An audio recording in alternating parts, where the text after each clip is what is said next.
Cody. We're Doors and Forms. You were my first show with fucking Sin for a Prayer.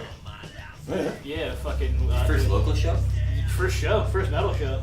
Wow, that's insane. You broke his cherry. Yeah, you popped my cherry. I got punched in the face at that show. Wait, it might have been that one or... Dude, a lot of people got punched in the face at that show. Fucking some huge dude in the fucking pit like bear hugged me and threw me in, and the one dude in the pit was doing like a stupid windmill thing. It was like clocked me in the mouth. Where was this? Absent. Yeah, it was, you guys, the last band on was Abandoned Ships. Deadmeyer was on that show. Can't remember. I think Clitoris might have been on there. Don't even crazy shit. So what's with the name? Like, where did the name come from? It's kind of just like a slang term. It's like a mixture of Doridan and Tylenol 4. Yeah, and it's like a massive fucking downer. Didn't want to do like the old like something the something, or, you know, verb the noun kind of thing. You guys just recorded a new record, right? Yes. Yeah. 3 singles we've released so far. Well, we released 2 singles and then we released a music video. You guys do pretty much everything DIY. Why is it important for you guys to stay DIY? Because that's how we started. We started with just no money, no food, living on just same room, and just going through a laptop that we were only using things we had. So it started as like a passion, like a pleasure project, and we were playing in another band at the time. We'd get like $50-$60 to play the gig, and then we'd go home, and the guys in our band were good enough, like me and Renee were really struggling at the time, so they would give us a little extra share out of the money. We'd get like $25-$30 between the both of us. That'd be our food money for the week, and then like maybe some gas money, $5 or $10 to go in the car. And that's tight.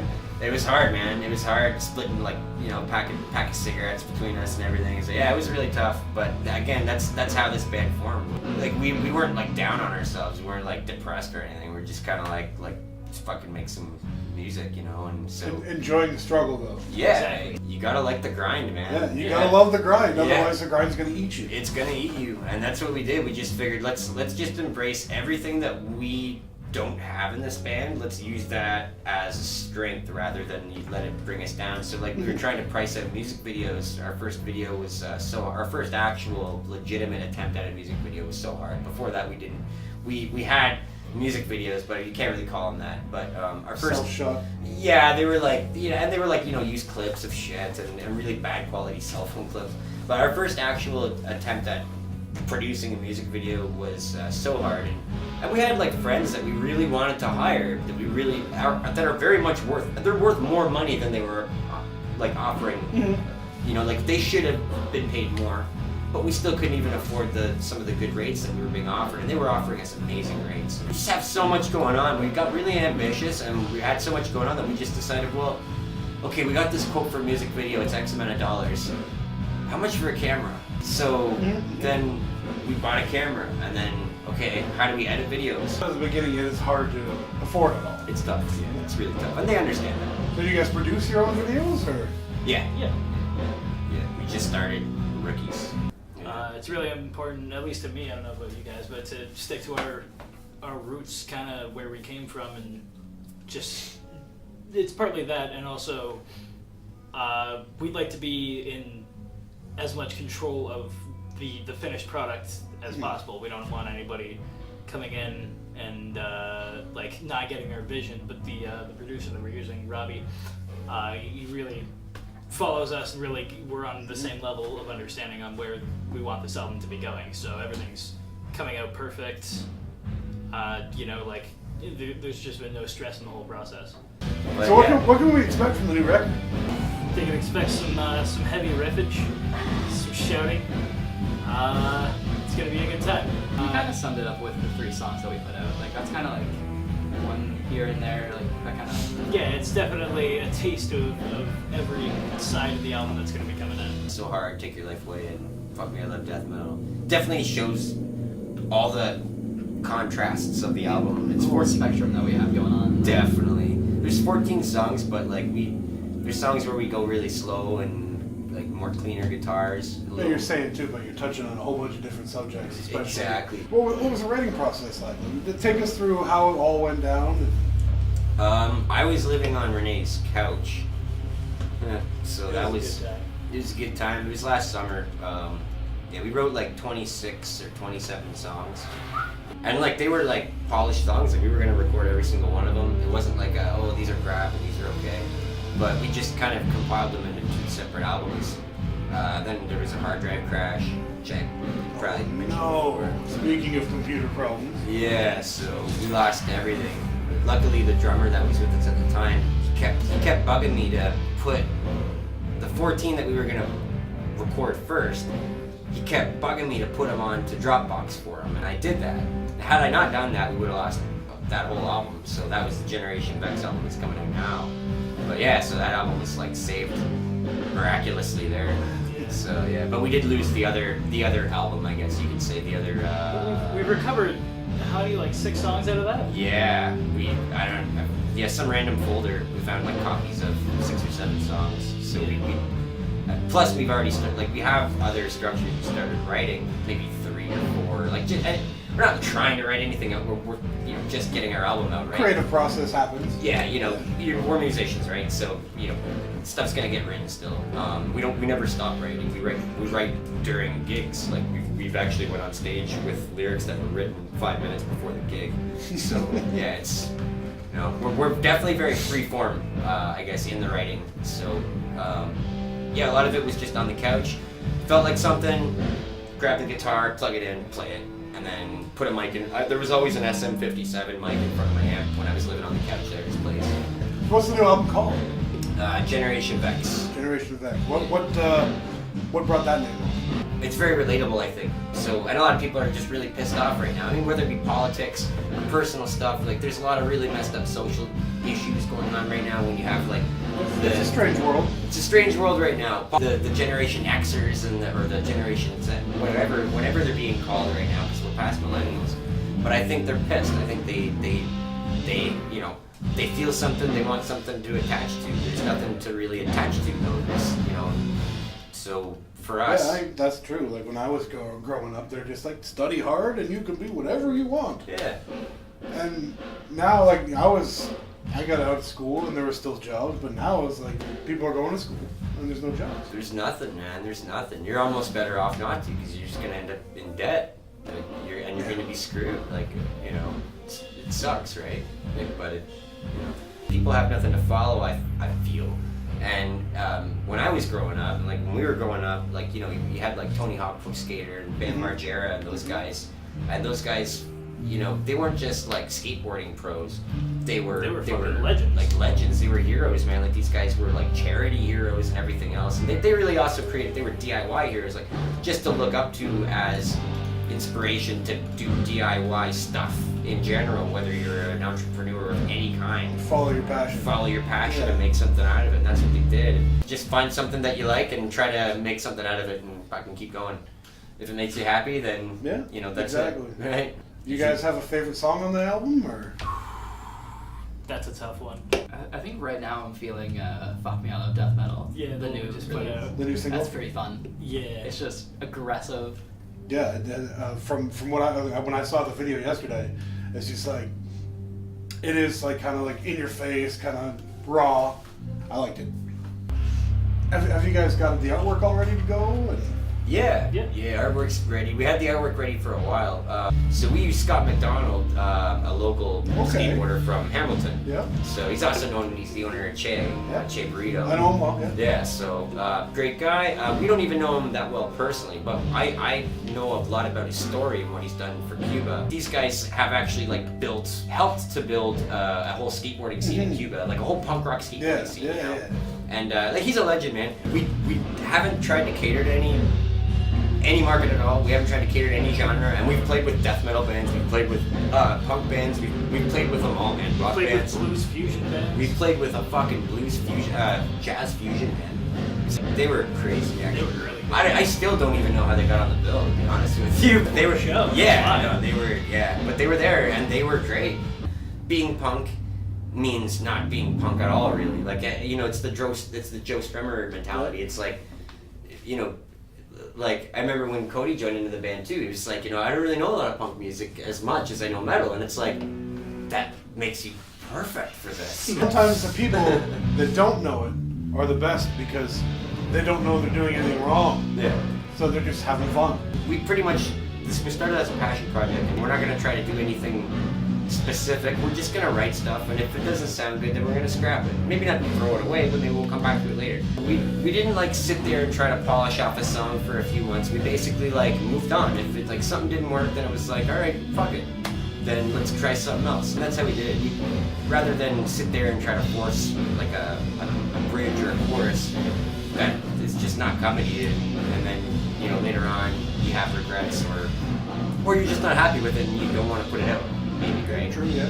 I find no matter what, I know any album that I've put out, I always look back and was like, oh, I should have done that. sure. But that's part of being. I think it's natural, yeah, for sure. Because songs evolve too, and I'm glad you said that, because like our first EP, we really kept the leads minimal in that, just because we wanted to bring a more rhythmic approach to it. We purposely kept it very free of lead guitar. You know, when we play it live, there's a lot of lead guitar in there. If we were ever re-record those songs, there'd probably be a lot more lead guitar. There would probably be solos. Yeah. I don't think we put any in that entire EP. No, we didn't. We just kept it very rhythmic. We wanted the people to feel the music.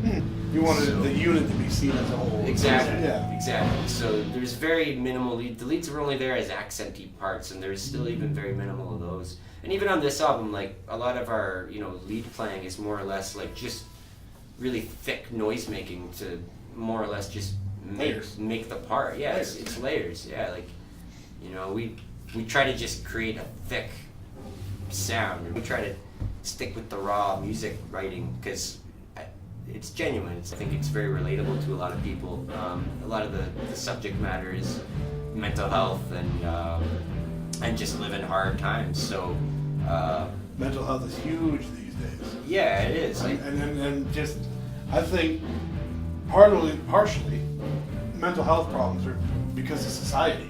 absolutely. I mean, like, I know myself, I found a way to get rid of all my anger and whatever by playing. Right? It's like an outlet. It is an outlet, and Yeah. a lot of people don't have that outlet anymore. It's true. It's true. And if they don't, then they get in their own headspace. It's dangerous in here. It is. It's really dangerous. It's extremely dangerous. Like, and that's another reason why I've been like personally enjoying the video stuff and just because it's like it's an outlet, right? Sometimes It's a new and fun goal. yeah. When you're hyperactive, like wheels are constantly turning, so you just need to be constantly doing stuff. And it's like, okay, the music is done, and this is done, and tours are booked, and this is done. What the fuck am I gonna do now? Right? So you need to have always something, because if there's not something there, then it's negativity or just overthinking things. And then so gotta avoid the overthinking. You know, so if you're just always staying ahead, then you're, you know. Some of the really hot topics right around now. Well, yeah, like a lot of it, like "Take Your Life Away," for instance, was like that whole song. It's probably one of the more relatable songs I would say to people. For me, that was kind of two things in one. I was watching Twilight Zone. I think it was like the second or the third episode ever. It's black and white, and there's like the Grim Reaper death. So there's an elderly guy, and then he gets visited by another man. He's the only one who can see the man, because the man is the Grim Reaper. He's gonna come take him away. By the end of the episode, when the clock hits his time to go, they walk, you know, to the pearly gates or whatever you call it, right? And that's him walking to his death. I went through a really bad bout of depression a couple of years ago, and it was just like, it lasted a really long time. I was like hibernating, like me hibernating for that entire time, and somebody else was just operating my life for me. Autopilot? Autopilot, because once I actually got out of it, it was almost like waking up and finding out that your house had been broken into, and like, oh my god, where's all my stuff? So it was like I'd come out of this, and I'd woken up, and it was just like, holy shit, like I'm everything's gone. But I'm still here. So I kind of just related that to like the Grim Reaper coming in and like, okay, this is your time to go. And it was like I had no control over it. It was just like one day it was like everything was cool, and the next day it wasn't, and then the next day I woke up and everything was just different. Take Your Life Away was more or less about that.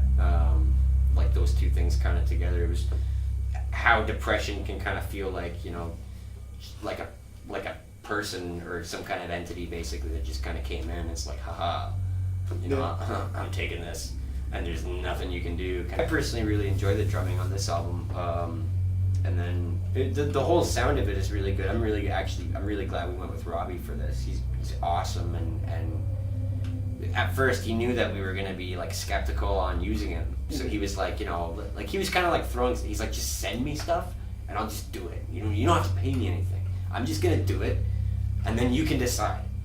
And I was like, you know, finally, kind of like a drug dealer. Like, let me show you. Exactly, exactly. And I was try like, it, you'll like it. You know, and at first I was just kind of like, I don't even know this guy, but I mean, like, he's got a lot of, you know, he knows a lot of friends of mine, so I'm like, you know, I mean, I'm sure he's legit.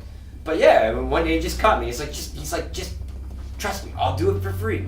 And he sent me some stuff, and I was like, you know, fuck, that's really good, man. Like, it's really fucking good. And so we decided to use them, and it's been awesome. You guys got any shows coming up? You guys touring soon? Who can remember everything? This Friday we're in Montreal. Some poutine? Yeah. The best poutine. So July we're going East Coast. Okay. Where are we hitting? We're not doing Newfoundland because it's far. That's expensive. Yeah, It's expensive we'd too. love to do Newfoundland, God, but it's yeah. just, we don't really know any bookers out there, so we would like to. I've got family out there, but it'd be nice. But I mean, like, you know, It's expensive. ferry. Yeah. Yeah, exactly. July 13th, we're in St. Stephen, New Brunswick. So it was originally supposed to be Ripples, but it got changed to St. Stephen. And then we're going to be in Halifax on the 14th. And then on the 15th in Charlottetown with Voltang, actually, from Hamilton. Nice. We're going to hit the road. We're pretty much just going to drive and play now until, like, winter. Once the album comes out, we absolutely have nothing stopping us from just playing. Oh, for sure. So right now, the only reason why right now May is a little broken up. We have this Friday in Montreal, then we've got June 1st in Brampton, but this is the biggest gap right now that we have all year. Other than that, we're just going to go right up until winter. Then once winter hits, we might take it easy because Canada winter, it sucks to drive. So.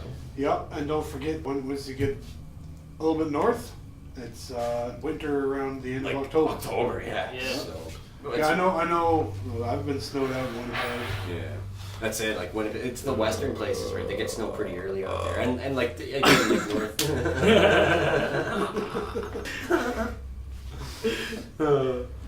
Take a bow. Album comes out, fucking give her. Oh, of course. I Yeah. mean, there's the only thing you're gonna lose is your own money. If nothing comes of it, at least I tried. For us, we do it because we want to play music. So at the end of the day, we obviously, you know, if you can pay your bills playing music, that's lucky. And that's great. That's you the know? dream, isn't it? That's the dream. Take it, embrace it. But at the end of the day, you're going to do it because you love it. If you're not doing it because you love it, you're going to quit, like a lot of people do. But it's going to show, right? Like, if you really want to do it, you're just going to keep doing it. You're going to pull 12 hours a day at work or something. You know, you're going to be all full of grease or whatever. You're going to go home, you're going to shower up, grab your guitar, get in the car, and go. Because you love it, Yeah. right? Well, I've become fans of some of the bands we've played with, like one band I played with years ago, not in this band, but I played with a band called Flying Fortress. We opened for them. Mm-hmm. I've heard the name. They were inspiring for me, like, and they're a local band, and I think the bass player, it's only a bass player and a drummer, but the bass player in that band, he's a chef. That's his main gig. They're one of my favorite bands, like, in Canada, hands down, of any generation. Big, unsigned, signed, whatever, and so, like, you never know what you're gonna find out there. Just, you know, good musicians, good passionate music. You never know when your next favorite band's gonna be on stage. Fucking right, man. That's why I always say, come out to shows, support everyone, because you never know when your next favorite band's gonna be there. Yeah. Some really good supporters of ours, just like you said, are some of our like other band members are some of our best supporters. I guess is what I'm trying to say. You know, like, it's been great. We got guys that follow. They're always asking, like, hey, when's your next this coming out? When's your next that coming out? Like, you can see, like, they're actually very interested in it. So it's cool, man. We're bands, but we're fans, right? So What? that's how it goes. What's That's why we got into this shit. Well, all right. Make sure you check these guys out on the road. Fuck you! Be there. Put us in your ear holes. Ear hoils. Don't mock me. I can't talk.